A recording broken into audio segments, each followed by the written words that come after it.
Everybody's got a brand new dance. Hey, hey, yeah. Everybody's going off the deep end. Off the deep end. Everybody wants a second chance. Oh, you want a piece of my heart? Okay. You should have I known from the start. Okay, that's enough. That's enough. You want a piece of my soul? Then baby, go, go, go. Okay. All right, that's enough.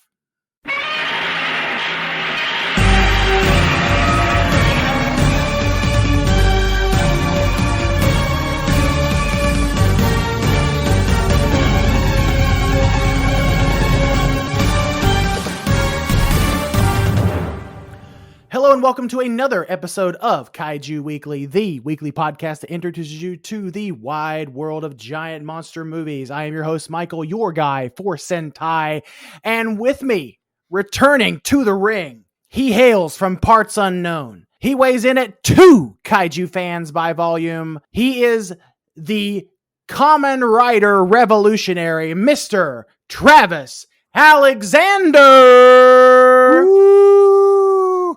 I'm back. Da ba dee da boo da da boo dee da boo da da boo dee da. Oh God, that takes me back to middle school. That takes me back to middle school. Like I remember going to my middle school dance and that being like one of the popular songs at the time. And like here I am, this little awkward kid in the corner, just swaying to the I'm blue. Okay, anyway, no one wants to hear us sing. But anyway, welcome back, buddy. It feels like it's been a long time.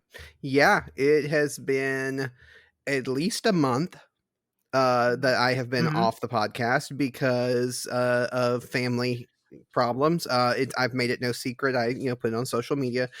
We lost my grandmother fairly recently, and she was struggling. Sure. She had a long battle with health problems and stuff that finally took her. Sure. So it took me. I had to be off podcast for a little while, and now I'm back, and you will probably hear the clip-clopping of my dog's nails on the hardwood floor because I'm recording in a different location than I used to. You gotta do something about those nails, man. I mean, I know. I have tried to clip his nails, and I have successfully clipped one nail, and before he goes feral and starts biting me. And he's a sweet dog. Like, he is not a mean dog. He does not bite anybody. He is friendly to everyone. But if you try to clip his nails, he goes feral. Oh, for sure. Like let me tell you, the thing that I have to do with my cats whenever I clip their nails is I have to wrap them in a blanket. Like, especially I have a designated weighted blanket that I wrap my cats in when I need to clip their nails. If I do not do that, they will make mincemeat of my legs and my arms if I don't do that. Yeah. And the good thing is for Daisy with my cat, she's small enough that I can wrap her up and I can hold her while I clip her nails. But the dog is what they consider in the medical community a chonker, a big old chonkster supreme, and he a chonky burrito with cheese. A chonky burrito with cheese. And I can't hold him. I can't hold on to him to be able to clip his nails. And when he decides he doesn't want his nails clipped, and he's getting older too, so I'm also really scared of hurting him. But which is why his nails are getting so long. He's so old that he's not going out and getting active, and so he's not wearing them down naturally. So they're getting kind of long.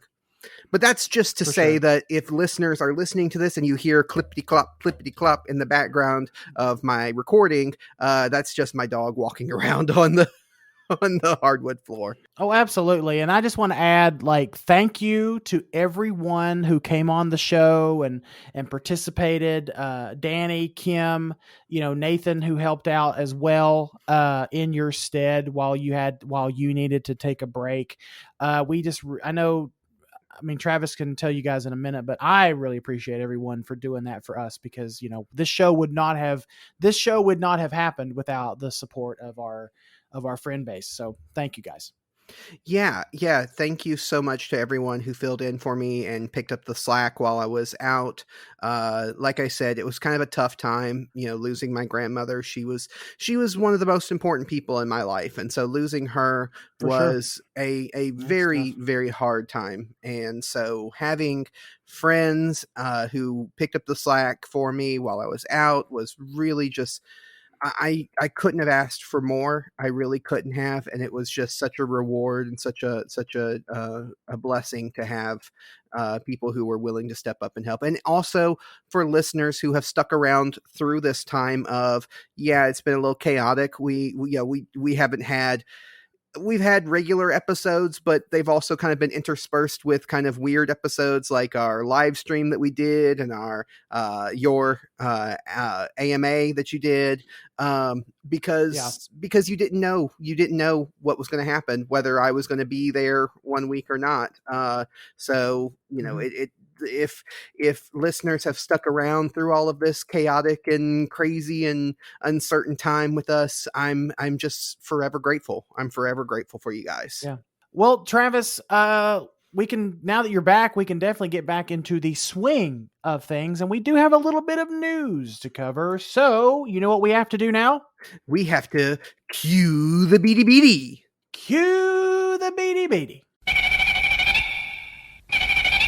Yeah, and the first bit of news that we want to cover is our Kickstarter for Kaiju Ramen Volume 1 is over with. We finished it at the beginning of this month, and we finished Yeah. with 184% funding. Like Yeah. we That's that's yeah.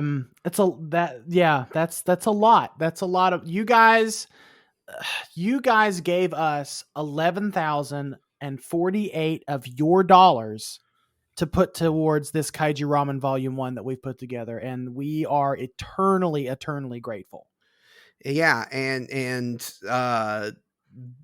it's just mind blowing. It's mind blowing that we have had that much support for Kaiju Ramen and Kaiju Ramen Volume 1. We Yeah, want to let everyone absolutely. know that uh, we're going to make sure that this book, this volume, is worth every penny of it. Is worth Mhm. every Yeah. penny that people have put towards it. Yeah, absolutely. And we don't have the time, and I actually don't have the list in front of me to give every single person that contributed a shout out, but we can take a moment and thank a handful of really important people that really kind of helped us out during this whole like this last month, where it seems like I was on show after show after show, which is incredibly more exhausting than I expected it to be. So, for starters, thank you to Kim Hogue, our very special friend Kim at Chill with Kaiju Kim, for letting us come on her show. Jay and Jake of the YHS on Monster Island podcast. Thank you guys for allowing me to come on and talk about the magazine. Of course, the crew at Collect All Monsters: Kyle, Christine, Leslie, John, and David. Thank you guys so much for doing that. I what's funny about that stream is I was obviously very nervous coming on that show and getting to talk to the great Kyle Yount, but you guys were so incredibly gracious, and we appreciate every last one of you. Of course, Matt from Monstrosities, thank you, man, for being a friend of the show and being a friend of this magazine and friend of this project. AJ Russo of Kaiju Live, our friends there at Kaiju Live, thank you for having that live stream with me and Matt Frank. And last and certainly not least, thank you to Matt Frank for lending your support to this project and making it the best possible thing that it could possibly be for just a small startup like us, man. It's incredible. And and everyone else who contributed. You gave us your money and you just loved on us in comments and shared the links and said, you encouraged people to go buy this or go pledge to this thing. again, we cannot be more grateful than we are. Yeah, it's really just been so fantastic. And you were on all of these shows and doing so much, and it's crazy because we started a Kickstarter right around the time that my grandmother started getting sick, and then Mhm. she passed while we were running this Kickstarter. So I wasn't able to do as much getting out there and promoting it as much as I wanted to, but you really stepped up, and all of these friends who had you on their shows and stuff really helped Yeah. get the word out there. We also had some interviews. We were interviewed by sci-fi.com or Mhm. sci-fi-japan.com and Phaser Media, Mhm. who interviewed Yeah. us to talk about the magazine. So we want to thank them for that. So it has been a while, like not it's been an emotional time for me because of what's going on with my family, but it's also been a crazy roller coaster of having so much support and so much growth for this project, this Kaiju Ramen project. Yeah. And we were able to have some fun about a week or so. I think it was about a week ago now. Have some fun on a live stream to kind of send this thing off. And we had a lot of great people on that stream. Of course, Nathan, Danny, Kim, Kyle, Jay, AJ, they all popped in, and Matt, of course, they all popped in and helped ring in the countdown to Kaiju Ramen, and it was incredible. It was such a fun time. I think you and I were talking after the show, like that is probably the most fun we've had on a stream about kaiju stuff since probably Kaiju Quarantine 1. Yeah. Yeah, it was a ton of fun. I was kind of nervous starting out, and I stumbled over my words a lot when I first started. But it's like Oh, it's fine. I'm Yeah. so nervous because we've got all these people who are watching us, and we also got awesome people coming on the show, and I don't know what to do. I'm just a regular guy from Mississippi. No, it's. I think honestly, buddy, I think we handled it well. I think we handled it well. Yeah. And so, one more thing to about the Kickstarter, I did send out the reward surveys to everyone. So if you haven't, check your email and answer the questions that are in that survey so we can make sure that we get you your rewards, whether it be the posters, the goodie pack, the book, of course, obviously. And yeah, we make sure that we get it to you. And so answer those. And if you didn't get your reward survey and you were expecting to get it, make sure to message us on social media at Kaiju Weekly on Twitter, because that's the best way to reach out to us. Or you can email us too at Kaiju Ramen Magazine at gmail.com. Yeah. That's our email. And I'm sorry, Daisy's on my desk right now doing stuff. I don't know what she's doing. Daisy, what are you doing? Oh, it's fine. I have I forgot to close my office door, so I'm going to be joined by a little black and white heathen herself that she decides to pop up on my desk and just sit here. I hope she behaves herself. But anyway, so we're just having cat cast tonight. This is the cat we're having podcast. This is the Kaiju Cat podcast with Daisy and Miss Fiona. So there you go, guys. Also, one more thing about Kaiju Ramen Media. I know I posted about a giveaway on to celebrate our thousand followers. We're gonna delay that just a little bit longer. We'll announce the giveaway soon, so stay tuned for that. We'll let you know when that's going to happen, but we are still going to be doing that giveaway. Yeah, and that's to celebrate reaching 1,000 followers on Twitter, because that's a huge milestone for us. I did not think that we would have 1,000 people who are interested in following us on social media, and so we wanted to celebrate that by giving away a T-shirt. And so we're going to do that. We're going to do a drawing on somebody's name, pick someone at random, and we're going to send them a T-shirt. But we had to delay it a little bit just because things have been so chaotic because of Kaiju Ramen and everything that's going on with it. For sure. Are we ready to move on to the actual news and stop congratulating ourselves so much? Well, I don't know. I don't know if I'm actually kind of enjoying stroking my own ego, but okay. I guess we can move on. We can move on. All right. Well, the first bit of news that I have coming into this episode is we have from Mezco Toys a 5 points extra large Godzilla versus Hedorah 1971 3-figure boxed set that has been revealed. The set will be released between July and September. It features Godzilla from Godzilla versus Hedorah, features your typical Hedorah standing up version, and I think the flying version in flight mode. That's the 3 figures. Yes, the flying version of Hedorah and the landing what they call the landing adult version, I think is what it's called in the description. Okay. But yeah, so for anyone who's not familiar with Mezco Toys, they just put out, I think it was it had to be last year because we're only like a month into 2022. But last year around this time they announced and started promoting their Destroy All Monsters set. And for anyone who's not familiar, Mezco Toys is just these like little plastic collectible toys. They're about 4 to 5 inches in height, but they're highly detailed for their size. And so they're releasing the Destroy All Monsters set with Godzilla and the crew there. And then they just put out a set for the Mothra twins and I think Mothra herself, but they're doing Hedorah now. They're doing Godzilla versus Hedorah because it is the 50th anniversary of that film. And what makes this different is because the figures are a little bit larger, and the sculpt for Godzilla is just slightly altered to showcase the one-eyed version of Godzilla. Okay.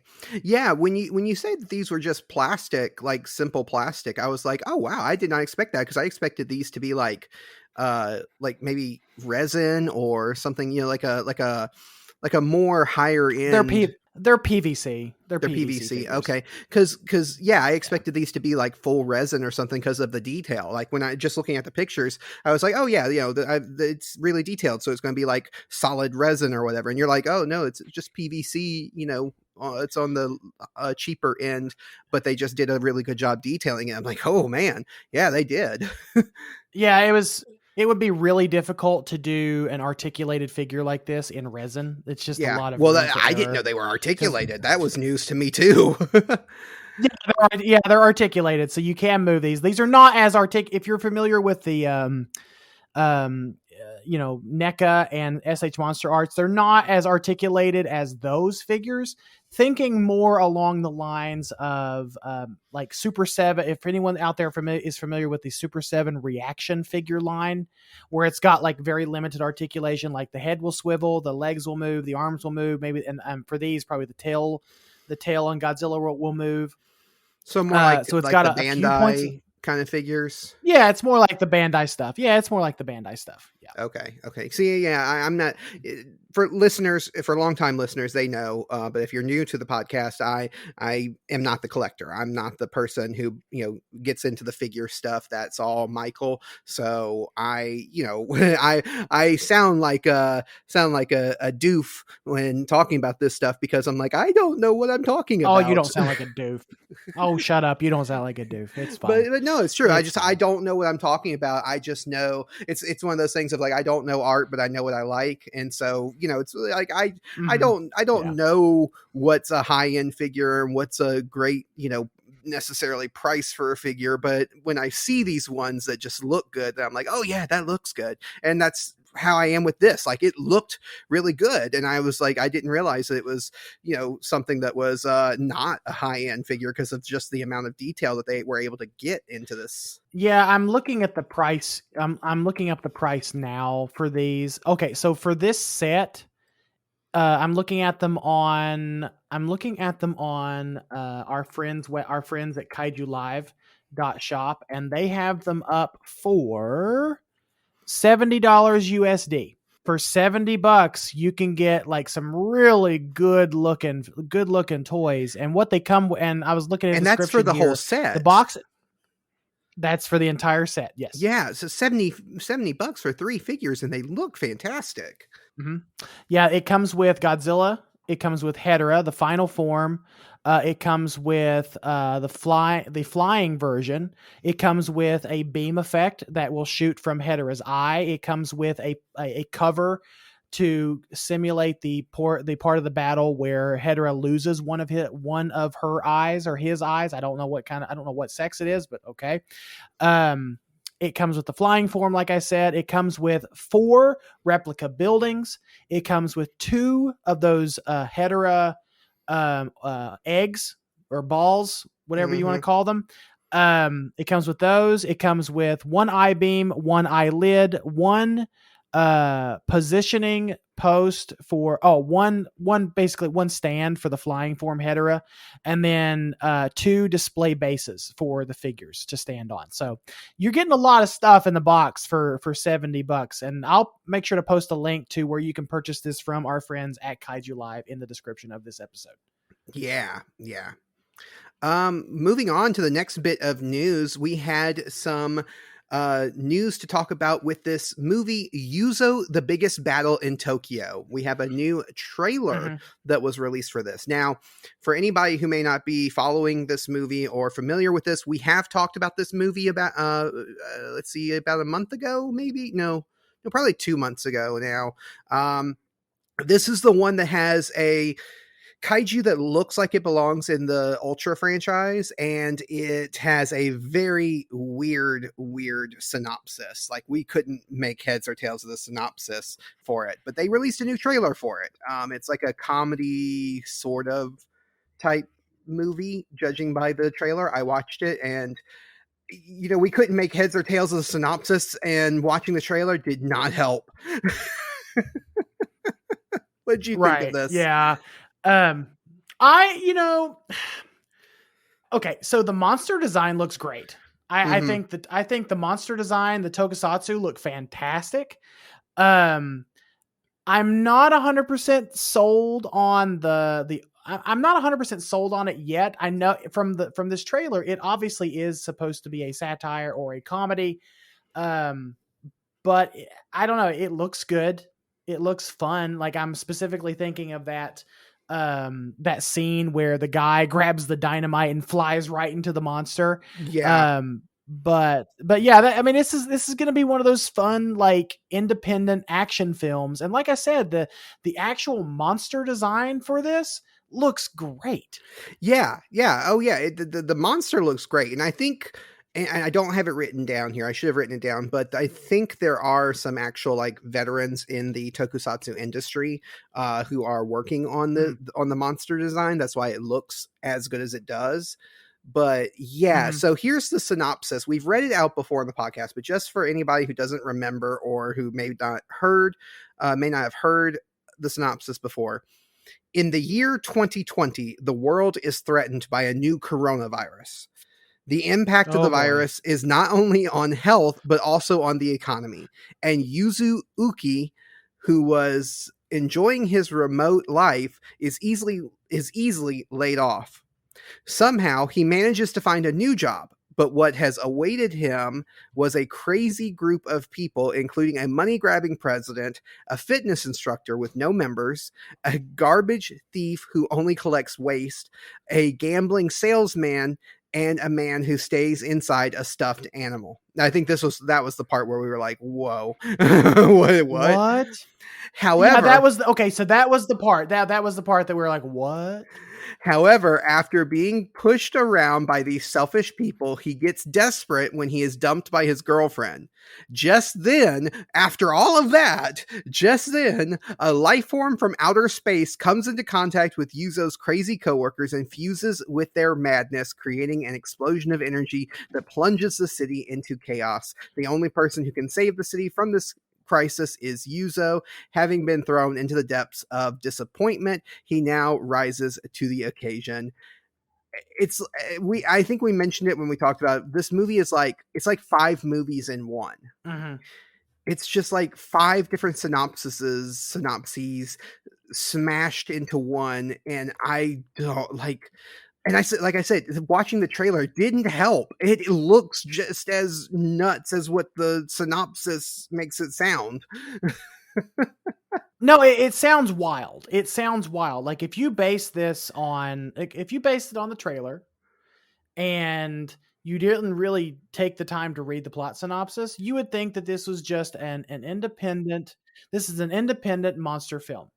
But the description really doesn't, the trailer doesn't really do the description justice, because none of that really gets portrayed in the trailer itself. It's No, it like doesn't. the one we watched was like a bunch of cut scenes of the action and the monster, and then a little bit of behind the scenes, kind of showcasing the artistry behind creating the creature, Hmm. which is great. And I'm assuming this is coming to SRS, so I will probably get this when it drops.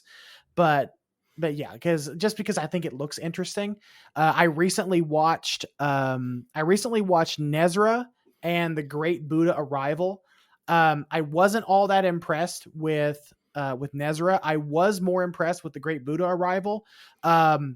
And it's great that we're getting all of these like new independent kaiju films, because I think I don't remember if it was me and you, or if it was me and Danny or someone I heard talk about that what's going to keep the genre alive are all of these like independent films. It's not, we can't always count on Toho and Katakawa and Legendary to make these things for us. We Right. have to it's these independent filmmakers that are going to keep this genre alive.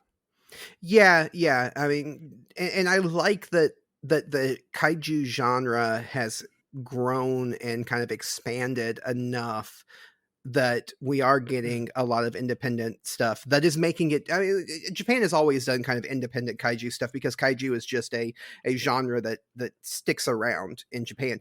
But the fact that Right. we're actually getting them released in the US in some form, whether it's through SRS, whether it's through Media Blasters, whether it's put on Tubi or whatever, at least we're Sure. getting them available to us here in the States. And I just think that's Right. great. I think that's great. Whether or not you like the movies that come out, whether you enjoyed Rega the sea monster, or what was the other one, Howl from Beyond the Fog, or whether you know just kind of thought they were meh.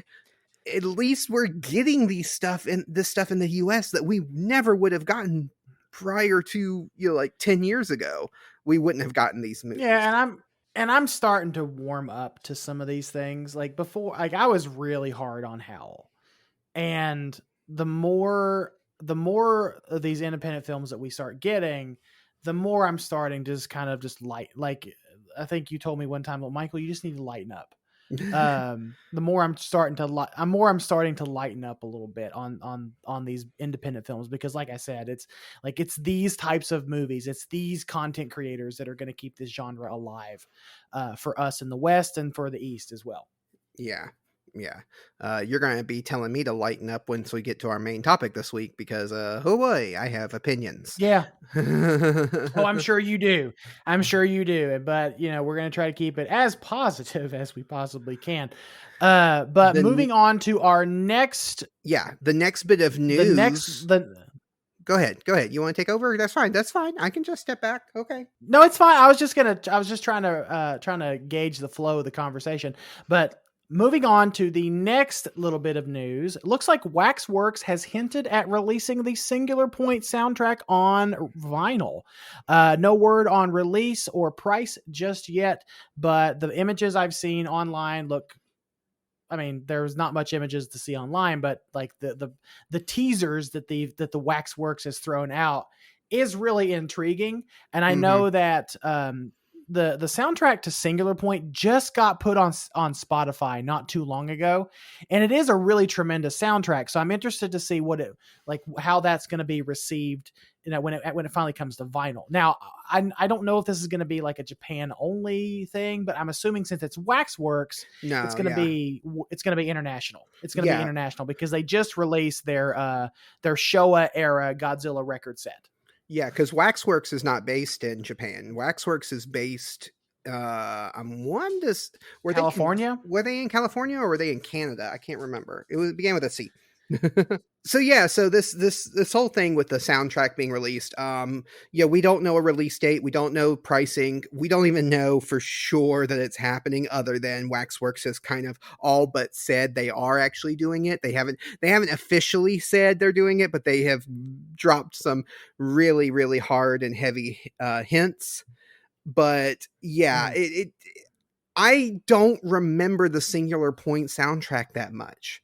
I guess because I was so focused on trying to follow the stuff that was happening in the show, because it was such a complex story, that I didn't, other than the song that is like an actual plot point in the show, I don't remember much from the soundtrack. So I am interested to go back just to listen to the soundtrack, to re-listen to it. But I do know that our friend G Man, who's been a guest on the podcast before, from the Drift Space podcast, Drift Space.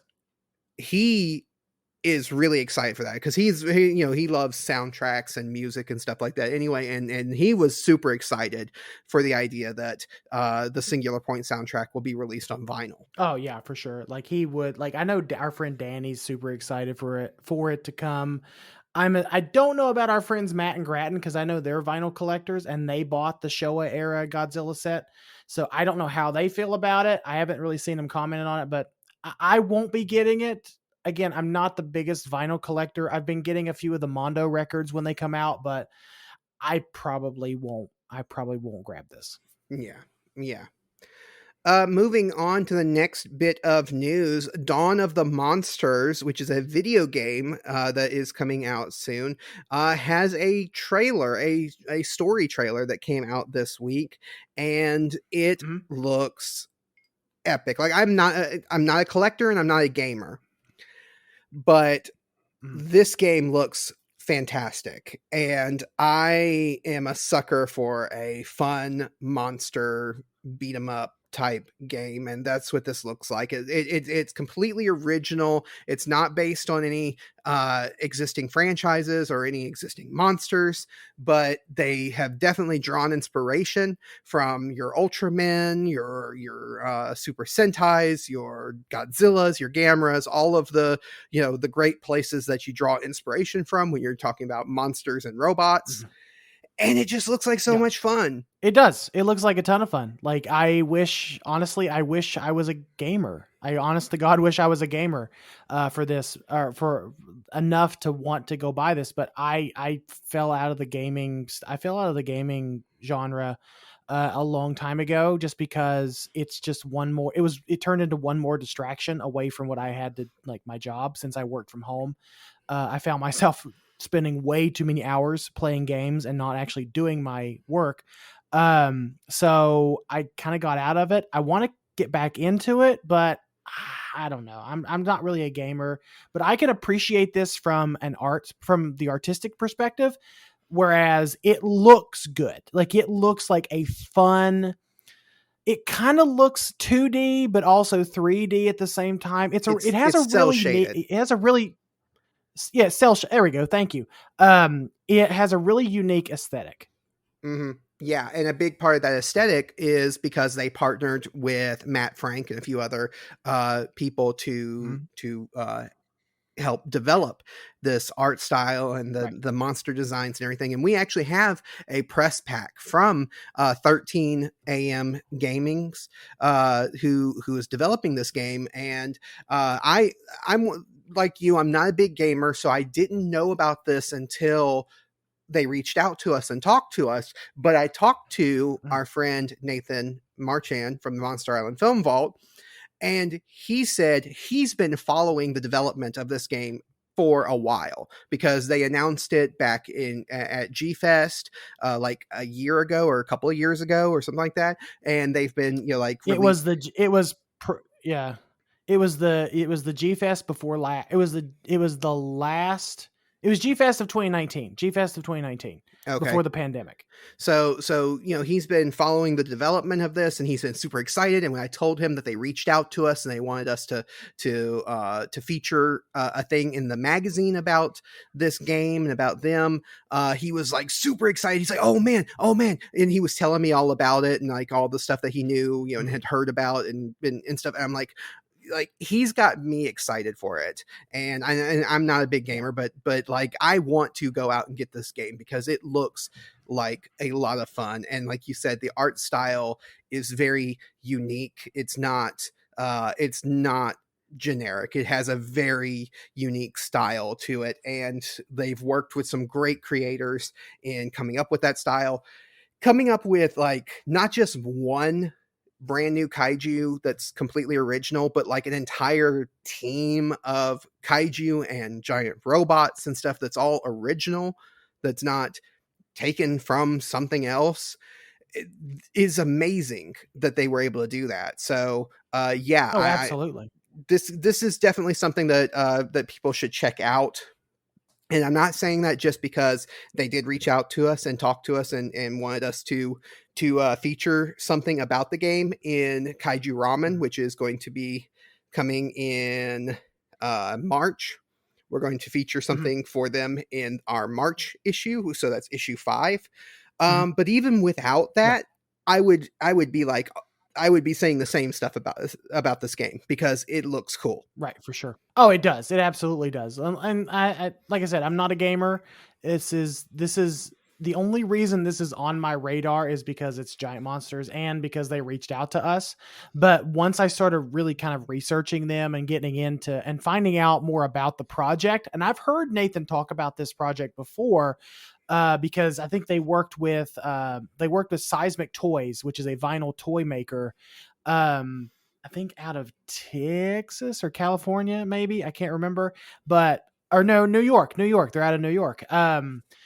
And they did a few of the characters from this game. Like, they did a few of the kaiju characters from this game. Yeah, that's what Nathan was telling me about the other day when I was telling him, when we were talking about this, that they actually had some of the figures for some of the monsters from this game. And he even showed me because he picked them up and had them in his collection. So I was like, oh, that's really cool.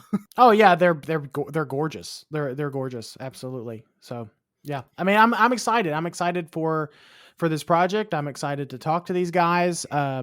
It'll show, just look for that conversation in the next issue of Kaiju Ramen. Yeah. And go check out the story trailer for Dawn of the Monsters too, because they just released it this week and it looks really epic. So go check out the trailer to find out more about the game. And yeah, check out Kaiju Ramen to see the write-up that we're doing about the game and the developers. Moving on, just a quick bit of news here just to get out of the way. The sequel to Jason Statham's movie, shark thriller movie, The Meg, has begun shooting in the UK. It has officially started shooting. I don't know if this is going to be the final title, but it is based on, because The Meg was based on a book, and the sequel to the book is called The Meg, The Trench. And so that is, or something like that. And so that's kind of like the title that people are running with on this, but I don't think they've actually officially announced a title for it, but it is the sequel to The Meg. Yeah. Oh, I'm excited for it. I know a lot of people cast a lot of shade on The Meg, but I thought The Meg was a fun movie. I thought the Meg was a fun movie. It was definitely a fun movie. So I'm excited. It was a fun Foobie. It was definitely a fun. It was a fun Foobie. And speaking, and go ahead. Finish what you were saying. Lord, I was just gonna say it's a fun. It's just it looks like it'll probably be a fun movie. I'll watch it. There you go. Speaking of Foobies, that kind of touches into the collector side of things because you are so obsessed with your Sofoobies. Sofoobie? You're so Foobie about Sofoobies. Man, I am so fly. I'm so Fubi. But we actually have Winter Wonderfest that is going on, and you wanted to talk a little bit about some of the stuff that they showed off at Winter Wonderfest. Yeah, I'm not going to spend a lot. I'm not going to park here for very long because actually last night, the friend of the podcast, AJ Russo of Kaiju Live, him and I hopped on a quick, an impromptu live discussion about everything that was shown at Wonderfest. We went into a little bit more detail about these things, but I'll make sure to put a link to that video in the description of this episode for people who want to go and learn more. But essentially, Winter Wonderfest. Wonderfest is something that happens throughout the year. This is just they have Summer Wonderfest or Spring Wonderfest, and then Winter Wonderfest. This Wonderfest is where they show off like all the toys and all the collectibles and the model kits, and it's primarily a model kit show. Because that's a huge thing in Japan, but companies like Marmot, X Plus, M1, and others were represented at Wonderfest. And there's just a few like standout items that I wanted to mention. The first one is this massive recreation of the scene from Godzilla versus the Sea Monster, where Godzilla is slinging Ebra over his shoulder during the battle. And this is going to be a part of their favorite sculptors line, which is a line of toys by X Plus, where they take existing model kits. Usually they're resin and polyresin kits, and they translate those to vinyl. And vinyl is a lot more durable than resin, so there's some benefits, and there's also some drawbacks to doing that. You lose some detail when you're transitioning from resin to vinyl, but overall these look great. Now availability on these things has not been announced yet. There's several like fully painted versions of some of these toys to look at with prices. I'm looking specifically at this Godzilla versus the Sea Monster statue, and it'll come to, it looks like 48,400 yen, which actually translates to $419. I would say you might want to expect to pay around 500 to get this thing imported, because of just how crazy import prices and taxes have been over the last year due to the pandemic. But yeah, just expect to pay a little bit more than that if you're trying to buy from a third-party seller like Awesome Collector or Kaiju Live. But they're beautiful. They're beautiful statues. I don't know if I'll get it. It'll just have to be. I may ask Julie, say, "Hey, Julie, so Valentine's Day is coming up. Is there what?"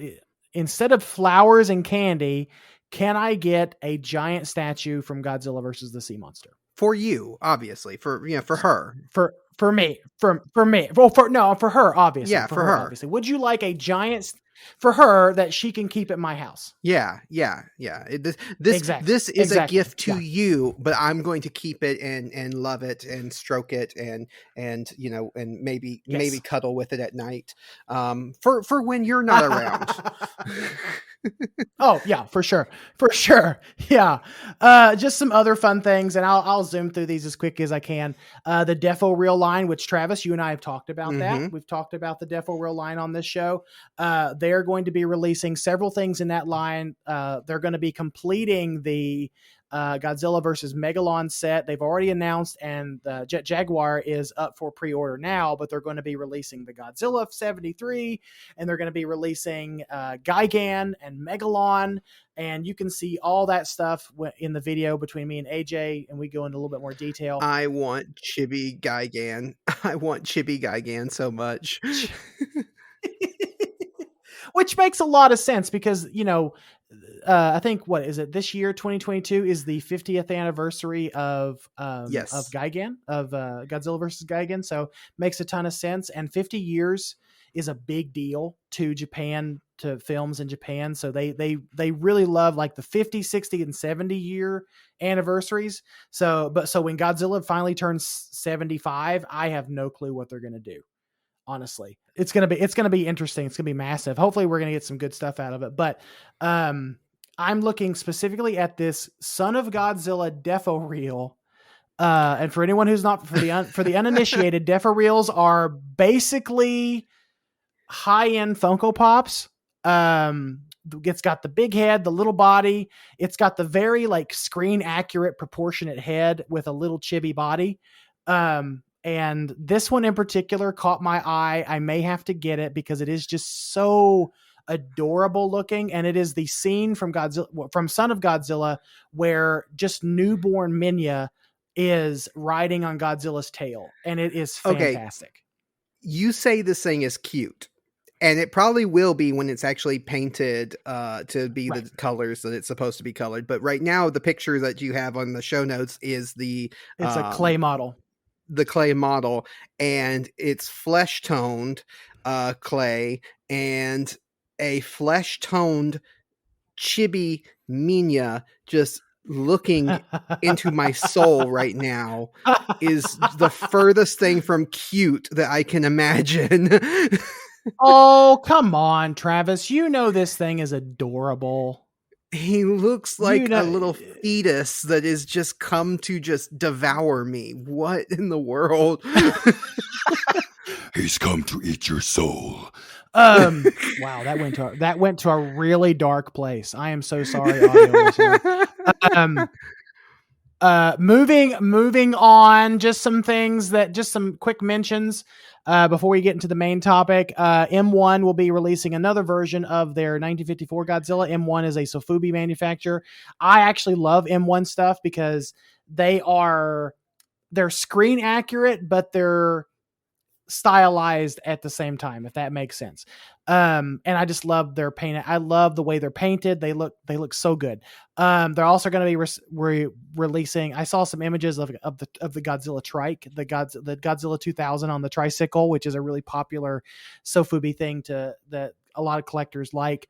They are also going to be releasing the figure for What to Do with a Dead Kaiju. We will not mention the alternate name for that kaiju here on this podcast. They're also going to be looks like there's going to be a ton of stuff from Shin Ultraman released this coming year, between vinyl figures from CCP and statues and X Plus stuff and all that. We covered all that in that video. And just to kind of wrap things up really quickly, speaking of Gigan, Godzilla versus Gigan, X Plus will be reissuing this figure set from Godzilla vs. Gigan, where it's the 25 centimeter large monster series scale figure Gigan, and it has the Godzilla to go with it. This set will run 27,500 yen, which roughly translates to $238. So probably by the time it gets to you, expect to pay around $300 for this thing. It's gorgeous. I don't know if I'll get it. I doubt it. Probably the only thing on my radar at this moment is the Godzilla versus the sea monster statue, because it just looks so gorgeous. It does. It really does. Yeah. No, that statue of Godzilla versus the sea monster is just really cool. If I was a collector and if I had the funds, I would definitely pick that up because it looks fantastic. Mm-hmm. Oh yeah, for sure. Well, I think now we can get into our main topic this week. And normally we like to ask a trivia question to hint to what our topic is each week. But since I've been gone for so long and I'm the one that usually writes the show notes, I didn't have a trivia question. Well, and I don't. Technically, there was a trivia question to this, but it didn't get shared to our social media. I forgot I forgot what it was, and I forgot to post it. So, oops. Go check out a previous episode if you want to hear what the trivia question was. But our main topic this week is Rumble from 2021. This movie was directed by Hamish Grief. It stars Will Arnett, Geraldine.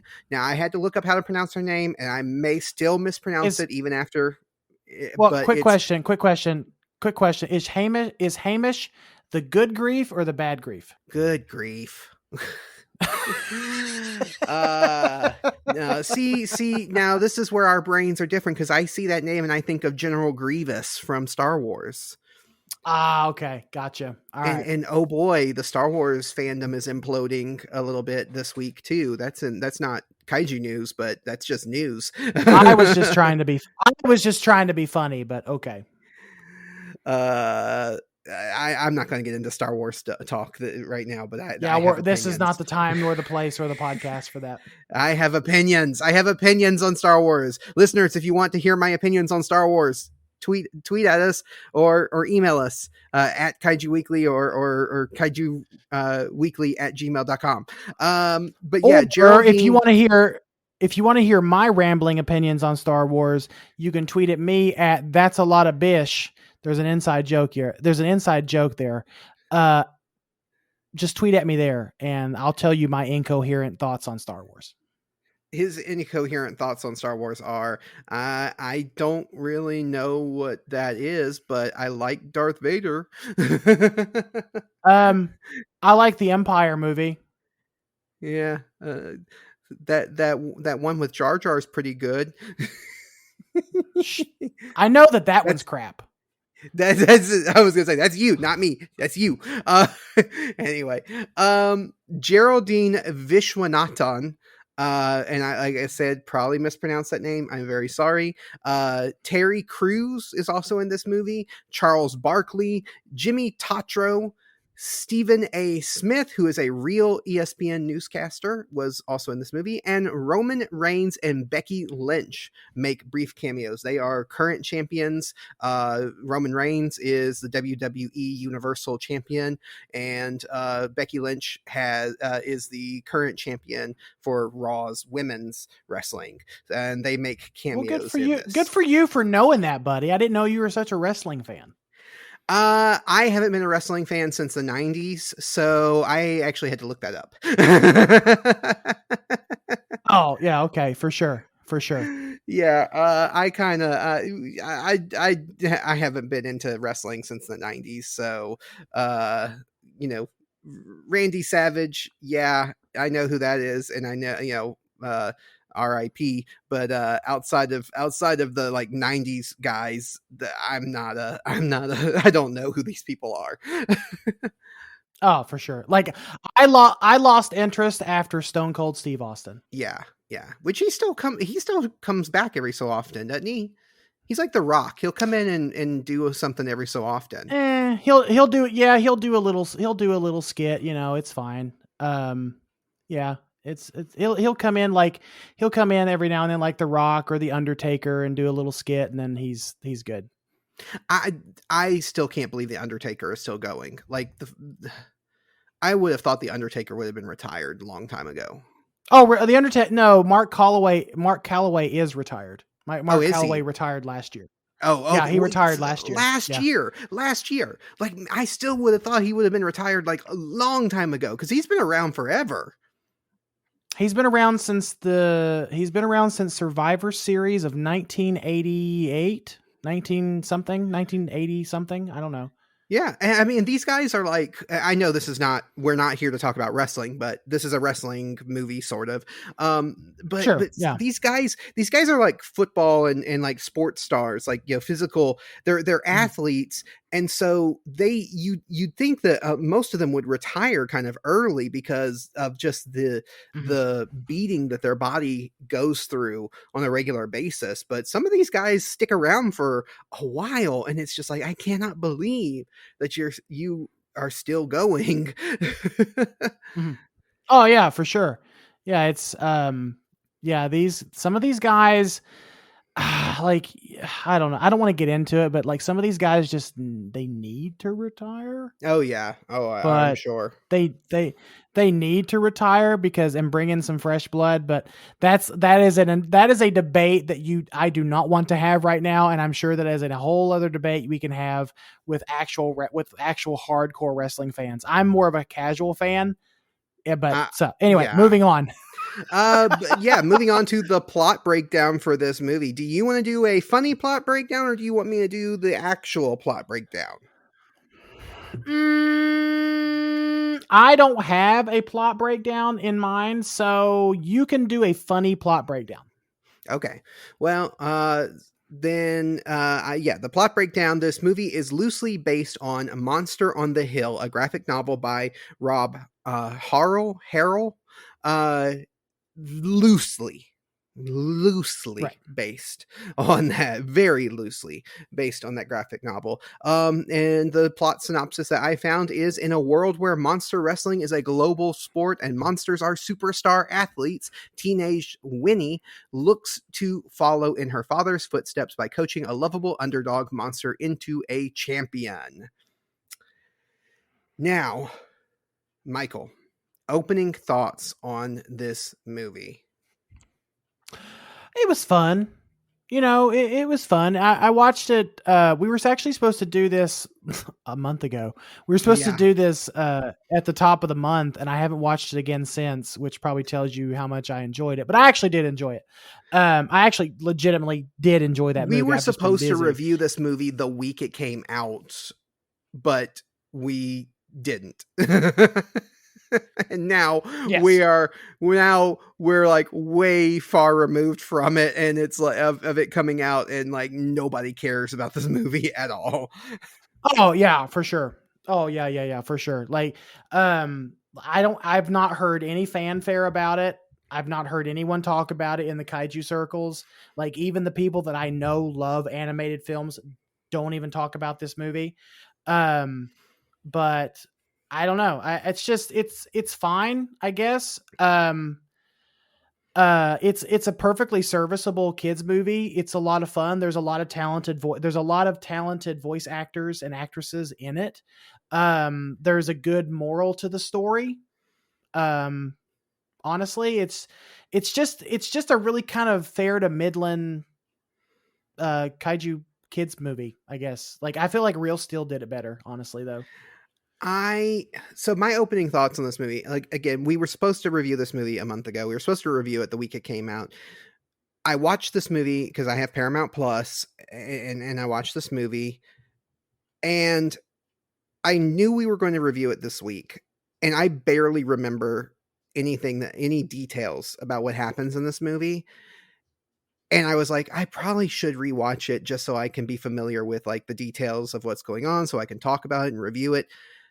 I didn't. I did not want to. I just could not bring myself to watch this movie again because I just did not enjoy this movie all that much. Now, before this movie came out, when I first saw the trailers for this, and now the trailers for this movie came out like 2 years ago, because it was supposed to come out in 2019 or sometime 2020, and it's one of the ones that got delayed because of COVID.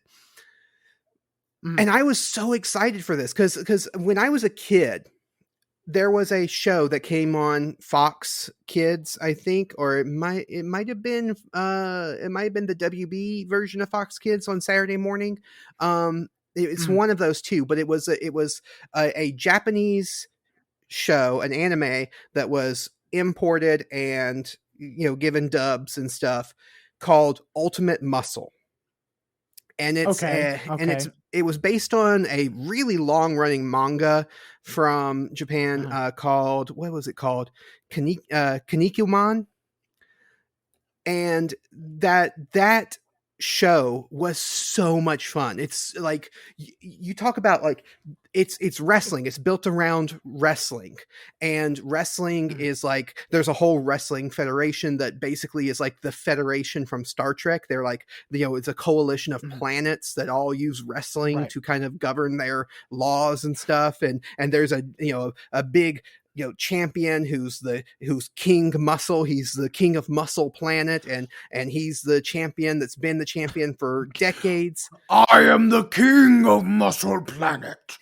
It is such a crazy, I'm telling you, listener, Michael, you specifically, I'm telling you, you have to go check this out. You have to at least watch a trailer for it, because it is so bonkers crazy, and all of the wrestlers in it have these gimmicks. There's one that has like a dinosaur head for a hand, like almost like a it's a T-Rex hand, but it looks almost like sort of like Megatron. Beast Wars Megatron. Yeah, like Megatron yeah. from Beast Wars, but he also stretches, so it can like stretch out and grab you and stuff. There's a guy who is just a butt, like an actual butt, and he uses a fart attack.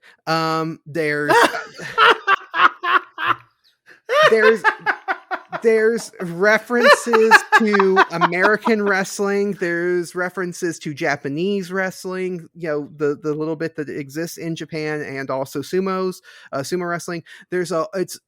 It's a fantastic, hilarious show that basically has the same plot as this movie. And so when I saw the trailers for this movie, I thought that we were going to get basically Ultimate Muscle, but with more directly kaiju, because the characters in Ultimate Muscle are not kaiju. They're not giant monsters. They're just people, but they're just weird alien people. So I thought we were going to get Ultimate Muscle, but in kaiju form. And so I was excited. I remember talking to Chris from GargantuaCast a little bit, because he was kind of excited for it too. And then it got delayed and delayed and delayed. And then the movie finally comes out. And this movie is so disappointing. It is so boring. It is a very boring movie for being a movie about giant monster wrestling. Okay. So I honestly expected more from it. And it's not so much the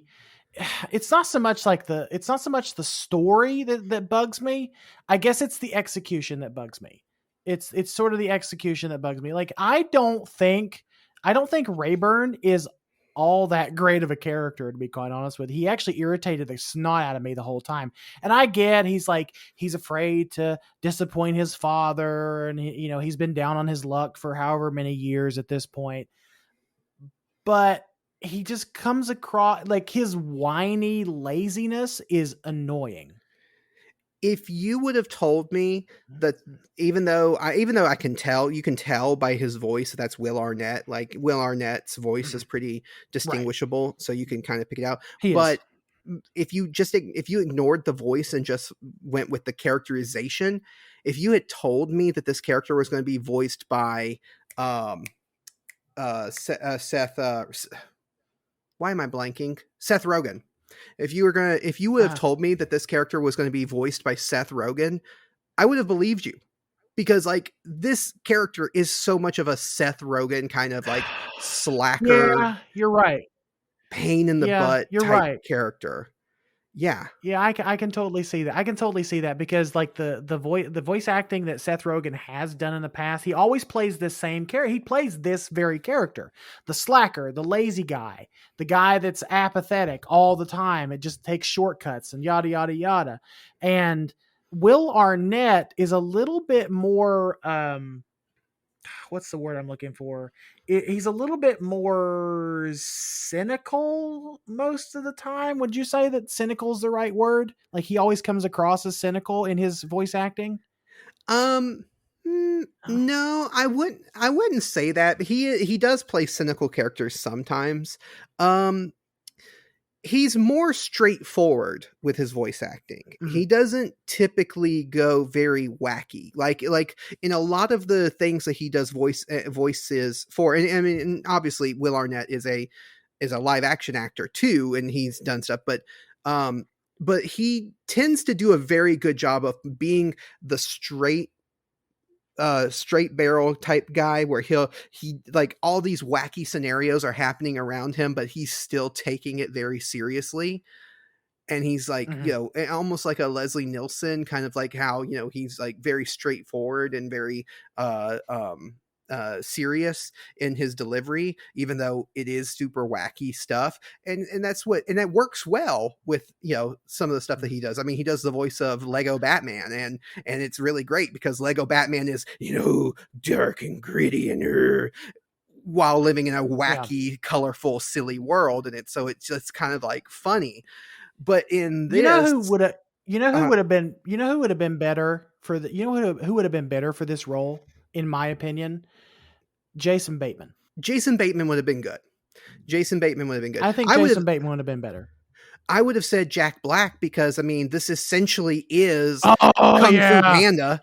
Like essentially. No, you're right. Oh crap! Yeah, I can't now. Dag on it. Yep, you're right. This is Yeah. this is Kung Fu Panda. But This here's is like Kung Fu Panda meets Real Steel. It is a lot like Kung Fu Panda meets Real Steel. But here is the problem with Rayburn Jr.'s characterization versus, and if you compare it, and I'm sorry, I know it's not fair to compare things, but this is just to kind of get an idea of what's wrong with the movie by comparing it to something else that's better, does things better. But the characterization of Rayburn Jr. when compared to Po from Kung Fu Panda, Po from Kung Fu Panda is someone who's not living up to his potential, but he's still eager to do something. Like he wants to do, he wants to live up to his potential, but he doesn't know how. Right. And he has to, and they have to find creative ways to get him to, he can't be trained and taught the way that, other people can be taught, because that's just not who he is. And so they have to find creative ways to get him to live up to his potential. Whereas Rayburn Jr., it doesn't feel like he wants to live. Well, he doesn't. He starts off saying he doesn't want to live up to his potential. And it doesn't feel like he cares about living up to his potential until the very end of the movie.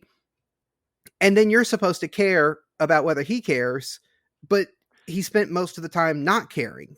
I don't think that, honestly, I don't even think I like the plot point of money being his motivator. You know what I mean? I don't even think I like it because it's like I feel like that's so basic. I feel like it's just so basic. Yeah, I also think it's weird that he was so determined to not live under his father's shadow, and he obviously has other interests outside of wrestling and wants to do, I want to do more than just be a wrestler like my dad. I want to do something different for myself.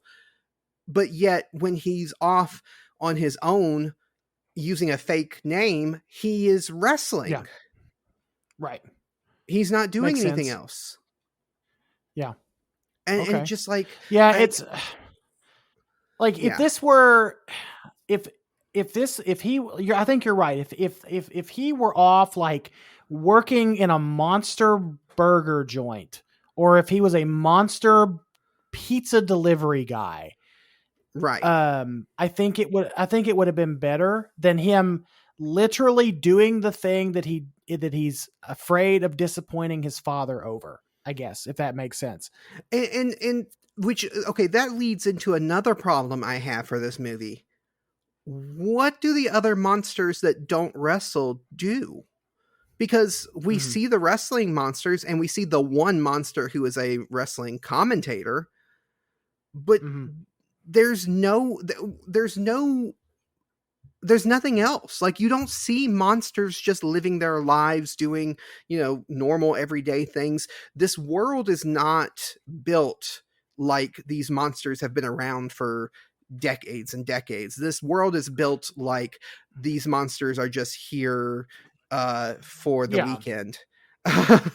Yeah, it's everybody's working for the weekend. Okay. Anyway, like there is a clear divide between the human world and the monster world, and you're led to believe that they overlap, but really the only function that these monsters serve is to wrestle. Like you're right. What do they do? Like, what do they do when they're not wrestling? What do they do throughout the day? Do they work normal jobs? Is this just a hobby? Like, cause not every single monster is a superstar, Right. Yeah. And where do they live? Where do they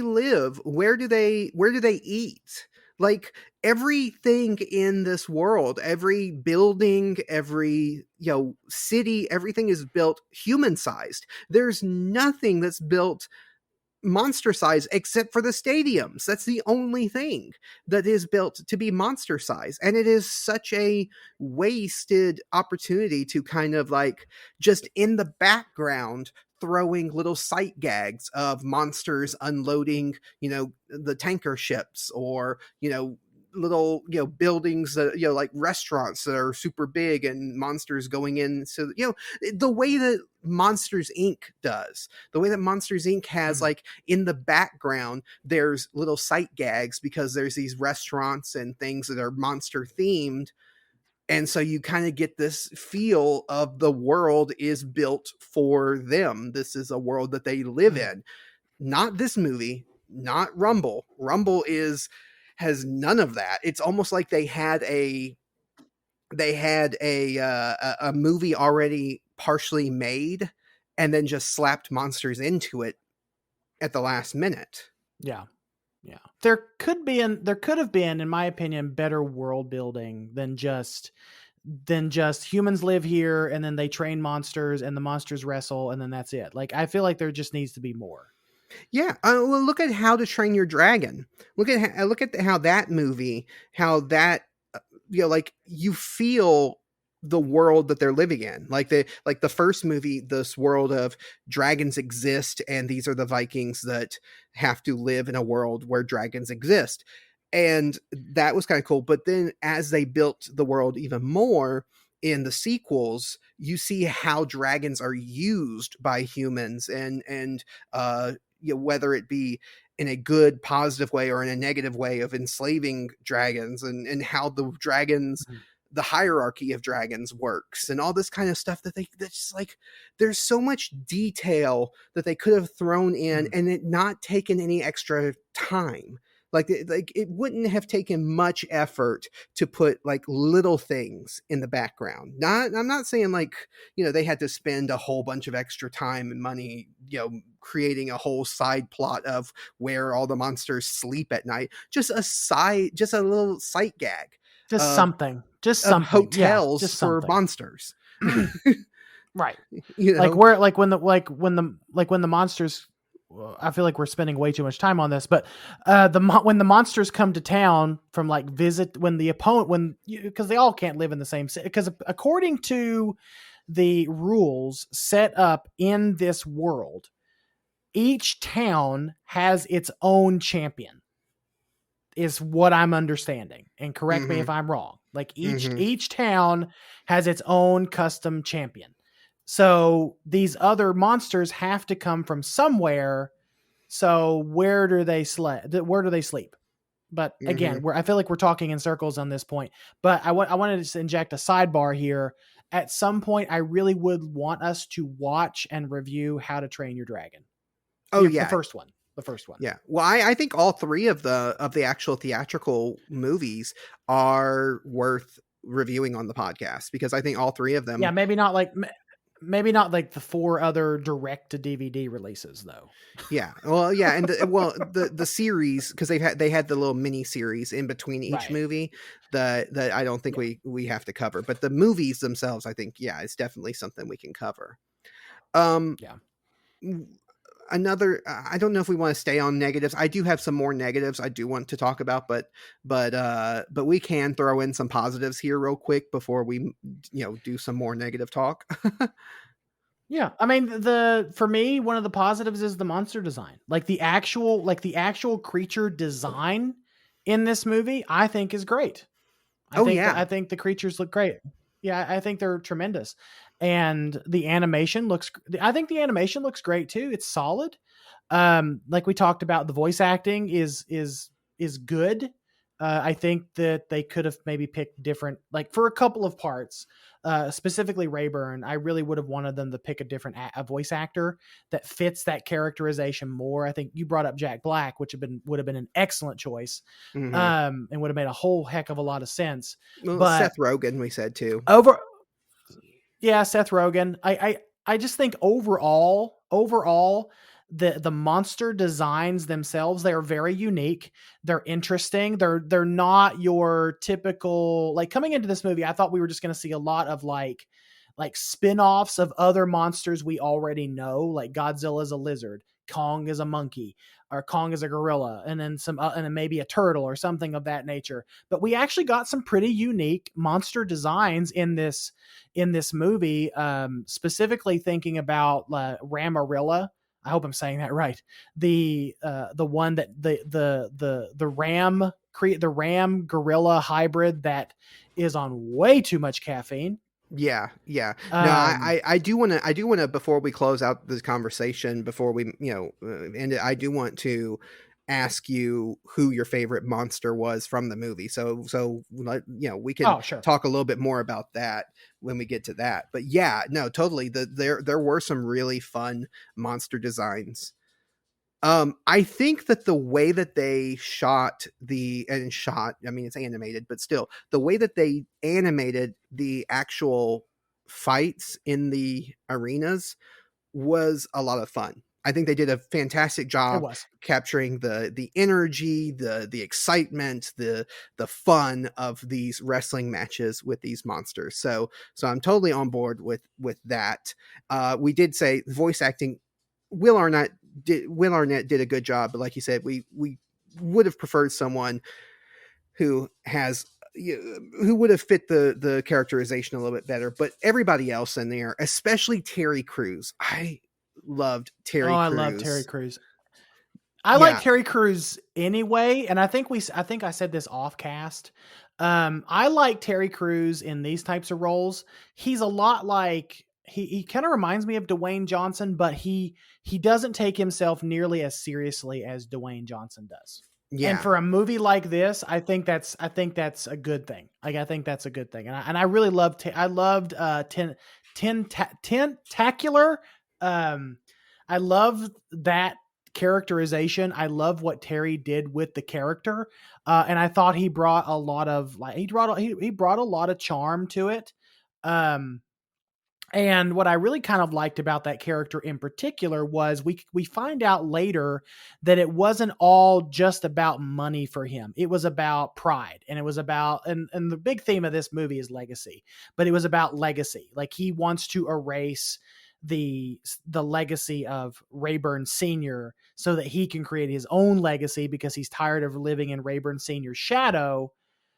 Whereas I think it's similar to Rayburn Jr., where he's already living in his dad's shadow and he wants to get out of it. He wants to get out of it too, but for different reasons. He wants to honor the memory of his father in a more meaningful way. I think my final kind of negative, that was a really big negative for this movie, and then we can move on to our final thoughts, was the pacing. The pacing for this movie was just awful. Like, it's so slow at the beginning of the movie and so slow getting kind of started, and then as soon as it gets started, the movie ends. Like, it's like within like 15 minutes the movie's over with. It is such a quick switch, and the way that they do the pacing in certain situations, you don't get a chance to have like to feel the gravity of certain situations because they're not slowing down. Problems are resolved very quickly, and they're not like taking time to really kind of sit with characters. And it's just like, I did not like the pacing in this movie. I think this movie is very backloaded. Whereas like there were some kind of high spots. There were some kind of high spots in the beginning, and it lulls like during the middle, and then it just kind of middles its way. It just kind of midland. It's fair to midland, whatever. It just middles its way through. And then it just kind of ends. It just kind of ends. Like, going into it that Rayburn is going to be the victor. Mm-hmm. I wish there was just a tad bit more drama to the fight scene between Tentacular and Rayburn. Yeah. And I mean, and it's, I don't like critiquing a movie on being formulaic, especially when it's meant for kids. It's extremely for you. Yeah. Yeah. I don't like a movie being formulaic when it's meant for kids. I don't mind it being a little bit more formulaic because kids aren't as familiar with movie formulas as adults are, and and it's okay. So I think it's a little you get a little forgiveness for it being formulaic.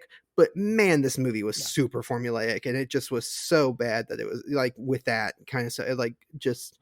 You knew exactly what was going to happen before it happened, every scene, and it just got tiring by the end of it. Was just like, I know what's happening. I'm bored and I just want to get to the point. Yeah, for sure. I mean, I guess we can just like get in if you want to get into our final thoughts, but yeah, before we do our final thoughts though, before we get into our final thoughts, I do want to ask you, who was your favorite monster that was featured in this movie? Tentacular or I say Tentacular or, and I had to look this up to make sure that I was getting the right one. Lady Mayhem, the giant condor. Yeah, or toucan type thing. Yeah, it's like she's the casino man, or she's the underground fight manager or the owner or whatever. And she's just this huge bird with little bitty tiny wings. I just think that's funny. Honestly, yeah. But probably her or Tentacular. Like I think I mentioned Ramarilla. Jesus, was in the contender, but it's a cool design. But I will say this: I thought it was funny that they had a legitimate British bulldog in this movie. That's kind of an Easter egg. It's a wrestling Easter egg right there because there was a wrestler called the British Bulldog in history. So. There was not as many like references to existing kaiju as I thought there would be, honestly. I expected more like Godzilla references than we got. We got the one that says, "Oh, the champion of the East came down with a cold and he can't compete," or something like that. And I think that was a reference to Godzilla, but I'm not sure. Yeah, I expected more references to monsters, and I think the problem, and I think that's another problem, and to harp on the negatives more, is that the people behind this movie were not interested in monster stuff. They're not monster fans. They're wrestling fans. They wanted to make a wrestling movie, not necessarily a monster movie, which is why again, going back to what we talked about, how the world is underdeveloped for monsters, because it's like they didn't care. They didn't care about the monster stuff. They cared enough to make them look cool, but that was the extent of it. So yeah, it is kind of disappointing that you don't get a lot of references to established monsters like your Godzillas, your Kongs, your things like that. But I did. I'm like you. I really like the design for a Tentacular. That the shark head with the tentacle arms, and he has the bioluminescence, so he like lights up and everything. It's really cool. It's a really cool design. Very unique, I would think, because I can't think of another monster that kind of looks like that. Maybe Sharktopus, I guess. Yeah, it was giving me some it's giving me some big Sharktopus vibes for sure, but for obvious reasons. I mean, I just thought it was kind of cool that like his tentacles could come together to make like a super muscular arm. And that was just, I don't know, it was just a really interesting design. It was simplistic compared to some of the others. It was just like a sea creature, but they didn't go super crazy, but it was done well. That's why I think Tentacular was my favorite. Now Rayburn Sr. is pretty cool. The big ram horns with I don't know, he's just he looks like a big dragon with giant ram horns. Rayburn Sr. just looks kind of cool, but yeah.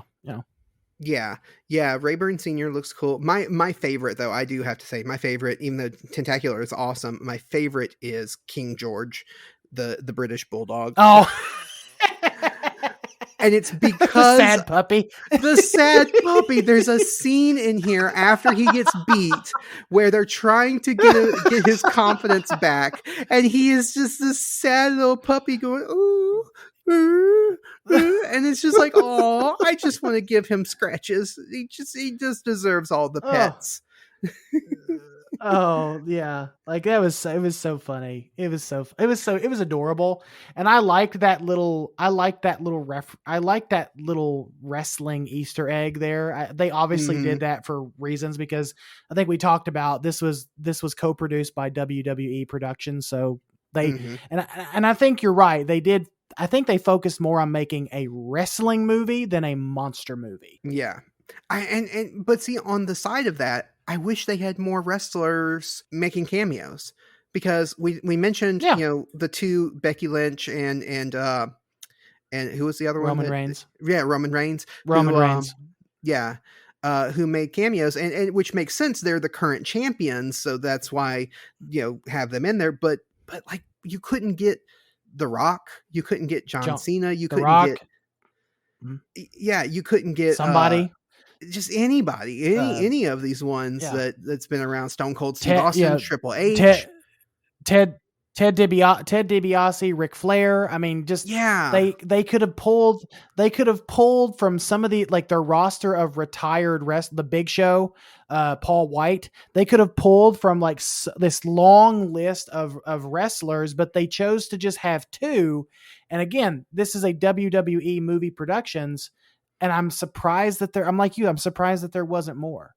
Yeah. Yeah.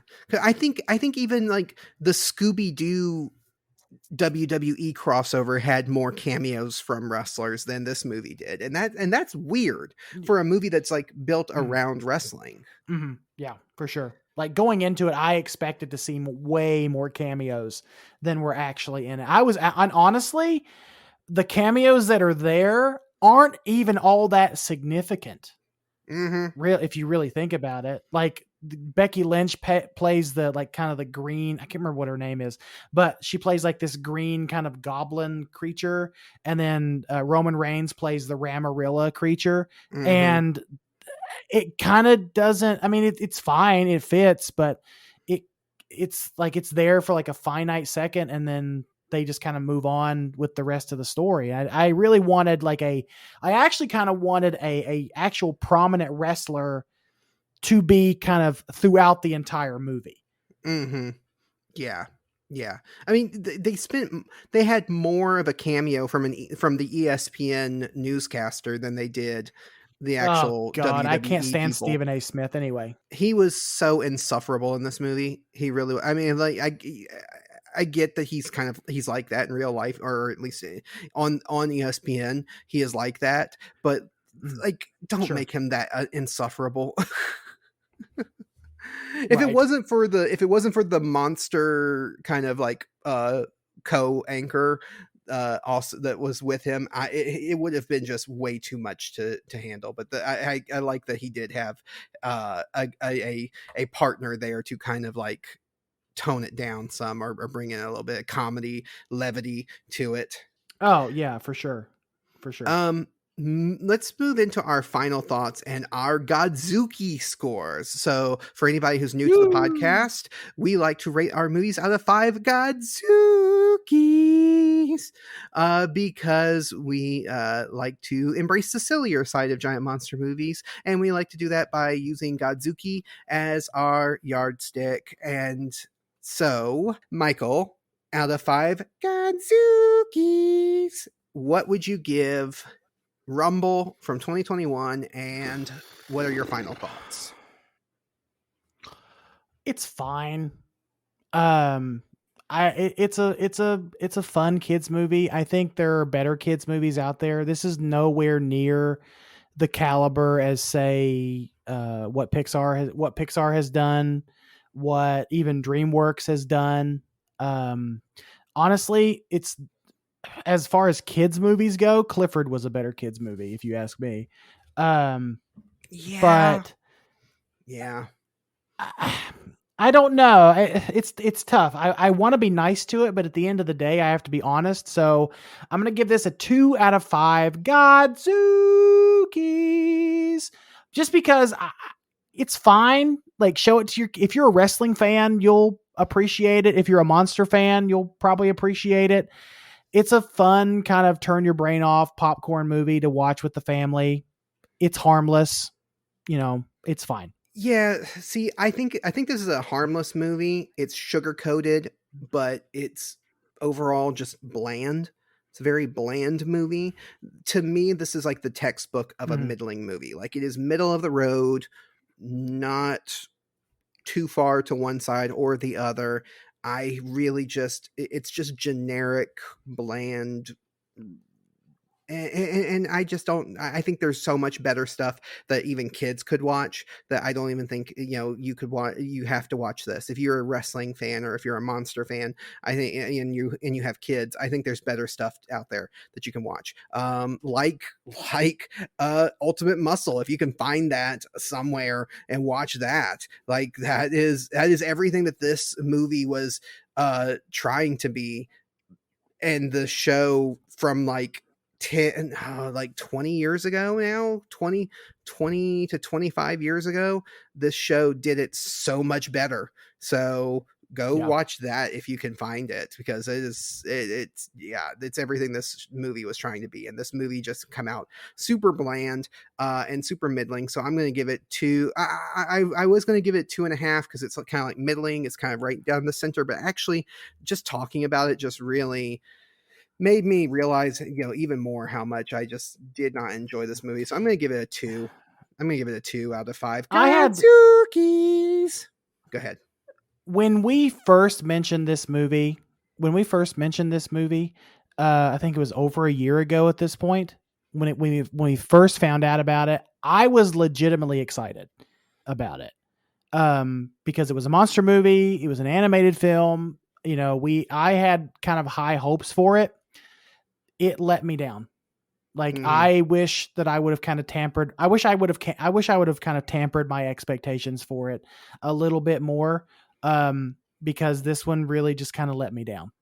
Yeah. And I know I feel like we're being really hard on it, but it is kind of just meh. Yeah. Well, I mean, we are about celebrating the kaiju genre, and we do embrace sillier sides of kaiju, but there are just these movies that are not great, and we wish we're better. Yeah. And I think we need to be honest about that at times too. I don't think we need to sugarcoat it and be like, yeah, it wasn't bad, but you know what, I still think it's like, no, I really like there were some things in it that I liked, but overall I think this movie's just not worth the time. Yeah, it's not. Skip it and watch something else. Yeah. So now we can move into our final segment for the podcast. And do you know what the final segment is, Michael? It is the mailbag. The mailbag. What's in the mail today?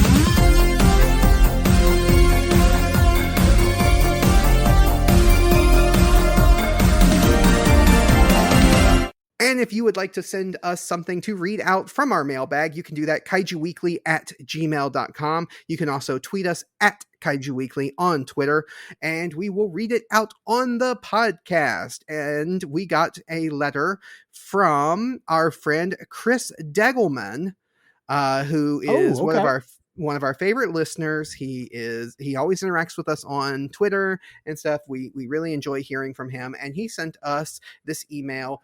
It has multiple questions that he wanted us to do. We might, just to save time, break it up and read some of the other questions out in a future episode. I hope that's okay, Chris. Sure.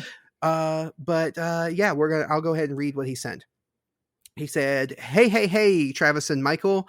I hope you are both well rested after your deserved break. This was when we were supposed to be coming back from our extended break that we did over December, Thanksgiving, December time period, and then ended up. Well, now we're exhausted, Chris. Thank you. Yeah.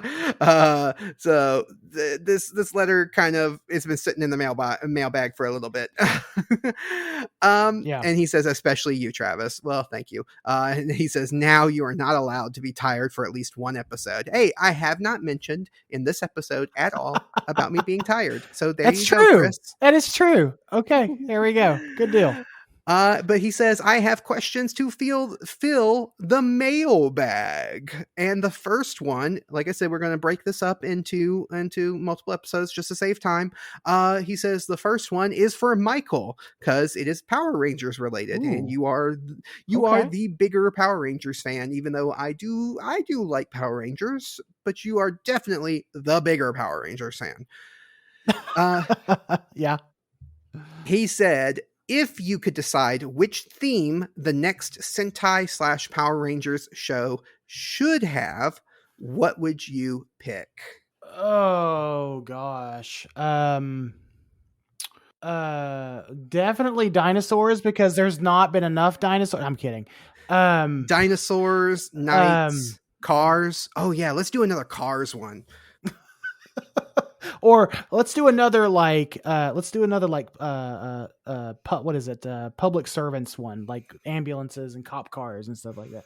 Yeah, we'll just make them all police officers. Oh wait, there is a Sentai like that. Yeah. There's actually, it's really fun because there's actually one that one team is police and one team are robbers. So it's like cops and robbers. It's really fun. It's a really fun concept. It'll never get adapted, but it's still a fun concept. That's a good question because I'm trying to think of like the ones that have been adopted or have been adapted and like what they've done with them. Like, I have to think. You might have to cut some of this out because I have to think on it just for a hot second. Well, I'll give you a couple of them. I know he didn't ask me specifically, but I'll give you a couple. So I was thinking, and I know this is going to sound funny, and it is kind of a funny answer, but I also have a reason for it. Fruit. What? Okay, so there is a Kamen Rider. There is a Kamen Rider season that is themed around fruit. It is the main Kamen Rider is a fruit samurai, and his sword is an orange slice. So he's a literal fruit ninja? He's a fruit ninja. He's a fruit samurai. But surprisingly, this is Kamen Rider Gaim, Gaim. Surprisingly, it's actually really fun, and it's actually a really good season of Kamen Rider. Like, you would think it wouldn't work, but it actually is really good. So if they did something like that with Super Sentai and Power Rangers, I think it would like throw people off, but I think you could do it and do it in a way that's actually kind of fun and would work. Yeah, you could, and I'm struggling to just really because they've done Mystic Force, which was like wizards and warlocks and all that, and they've done a number of car things. They've done knights with Ryu Soldier. They've done the animals. Gosh, this is they've done a plethora of animals, emergency vehicles. There's the word I was trying to think of earlier. There's a Sentai about trains. It's just all about trains. I have seen the train. I have seen the train Sentai.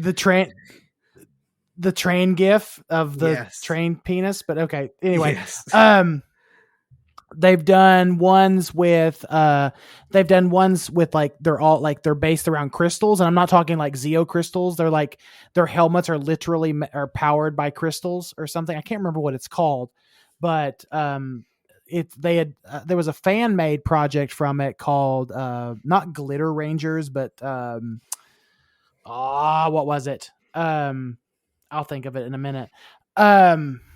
Gosh, that's a tough question. I think you finally stumped me because that's a tough question, Chris. What if they did went full Sailor Moon on it and did themed around the planets? Magical Girl? No, not Magical Girl, but around the planets. Ooh, yeah. You could have Earth Ranger and Mars Ranger, Jupiter Ranger, Uranus. Yeah. Maybe not that one. Pluto. Well, technically, Pluto's not a planet anymore. Well, neither was Sailor Moon, but they still had Sailor Moon. That's true. That's true. You could have the sixth ranger could be the sixth ranger or the Zord, like the Megazord or the Ultra Zord could be the Sun Ultra Zord or Yeah.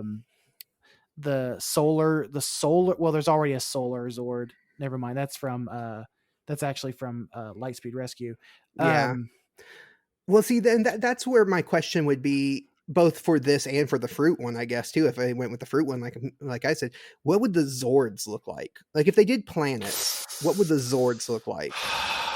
Would I'm they be thinking I'm th- I'm thinking they kind of go the route with, say, Kaku Ranger, where they had like the battle borgs. You remember they're not called battle borgs in the Sentai. I can't remember what they're called, but like the battle borgs, they're not technically Zords as we would right? know them as Zords, but they're like extensions of the Rangers, like the battle armor. So like, say the Mars Ranger could obviously be red. It could obviously be red.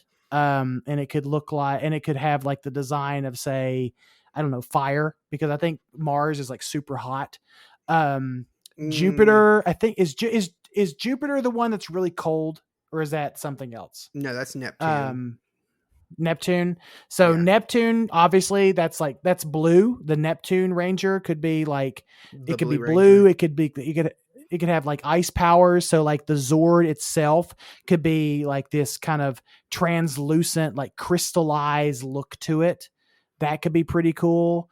Yeah, and you have their I think they powers could there really, too, because like the way that they did in well, it doesn't really line up with the planets, but like, you know, like you were saying, Mars could have fire, and right. Neptune have water or ice.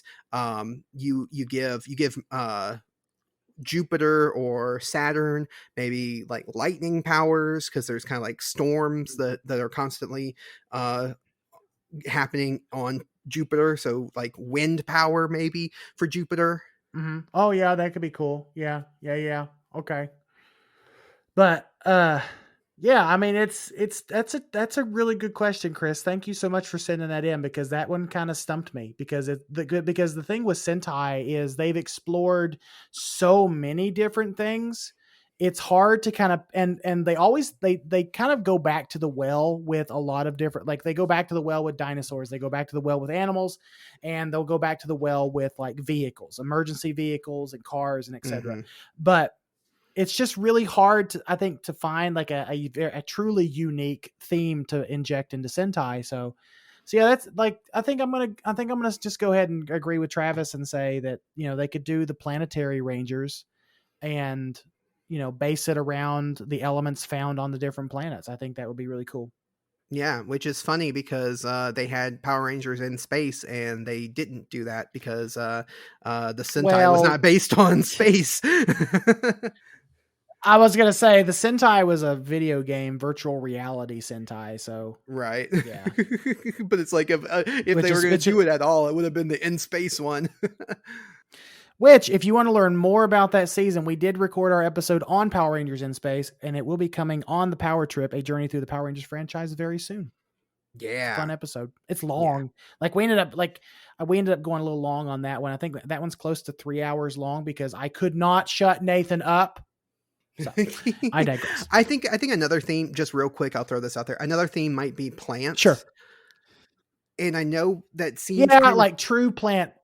Yeah. yeah. I Yeah. know it seems kind of weird, but there are, like, if you look up like plants that are like deadly, besides, you know, like your deadly nightshade and your, you know, things like that, like there's a plant that is so deadly that just standing near it can kill you, because if water drips on the leaves and drips onto you, it will burn your skin.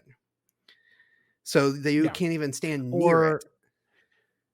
And then you've got the obvious Venus flytraps that just look Mhm. really intimidating. The bladderworts, what is it? Is the bladderwort or the pitcher plant that just is like a bucket, and they Oh just yeah, the and pitcher bugs plant. just the pitcher plant, yeah. Mhm. The Yeah. like they're gorgeous, they're beautiful plants, and they're meant to be beautiful because they want to attract bugs, Mhm. but they're incredibly deadly, which is a lot, you know.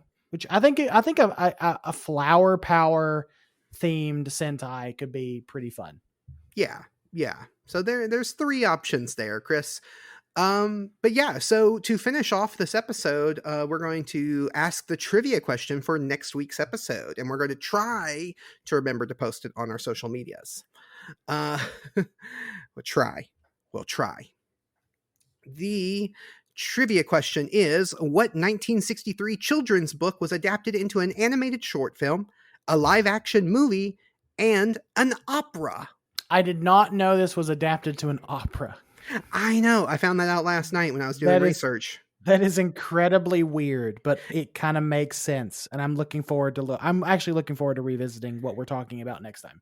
Yeah. So we're in February now. We decided to theme the month of February around feel-good movies. So a lot of these movies are going to be movies that are more towards family-friendly type things, not necessarily your action, adventure, or horror that we've covered in the past. Some of those types of movies. These are more, feel-good movies. And Rumble was supposed to be a feel-good movie, but I did not feel good while watching it. But I think it really kind of left us depressed. So yeah. And so we just want to say a big thank you to everyone for listening and sharing this podcast with your friends. If you want to follow us on Twitter, we are at Kaiju Weekly. All the links to our social media, as well as for the Kaiju Groupie Facebook group, are listed in the description of this episode. You can send questions, comments, or answers to trivia questions to our email, kaijuweekly@gmail.com. We also want to say a big thank you to everyone who has supported Kaiju Ramen Magazine, the Kaiju Ramen Volume 1 Kickstarter, and overall just Kaiju Ramen Media. We've expanded now to be more than just a magazine, just a podcast. We now have a website that we're running. We also have 2 other podcasts that we're doing, Henshin Men and Power Trip. So your support of Kaiju Ramen Magazine and this podcast goes to those things as well. You support all of our creative endeavors by supporting us here. And if you want to find out more about all of the things that we're doing, any of the other podcasts that we're doing, or the magazine, you can go to Kaiju Ramen. You can check out the Kaiju Ramen Podcast Network and check out the website kaijuramenmedia.com. Mm-hmm. And there's one more thing, as always, that the folks can do to help support this show, which is the flagship show of Kaiju Ramen Podcasting Network. And that is by going to Apple Podcasts and leaving us a 5-star rating or review. And what that's going to do is that's going to put this show in front of other kaiju and tokusatsu fans just like you. It's going to help us grow. It's going to help us grow our reach with Kaiju Ramen Media and the Kaiju Ramen Podcasting Network. It's going to help. It's going to give us the ability to go to other shows or to create other shows to bring into this network that we're trying to build for ourselves and for our friends, because we're doing this so that we can, not just help ourselves and help our shows, but help other shows as well. So we're hoping to have some really fun stuff in the coming months that we're going to be announcing soon. So, but yeah, if you want to help the show directly by just going over, leaving us a rating or review, if you feel like writing a review, we will read that on a future episode of the podcast. Yeah, just like Ramirez, the Spanish Egyptian, which I think is what his handle is, who wrote us this review on Apple Podcast, on the Apple. I keep wanting to say iTunes podcasting app, but it's not called that. It's Apple Podcasts now. He said, Kaiju Madness, one of the most informed kaiju podcasts I've come across in a while, and a banging intro tune to get me pumped up. Listen to it. Super dope. Thank you so much for that 5-star review. And like Michael said, we will read out more of them if you leave them on there. And to close out this episode, we're going to say, help control the monster wrestler population. Have your King Georges spayed or neutered. And that's the bottom line, because Kaiju Weekly said so.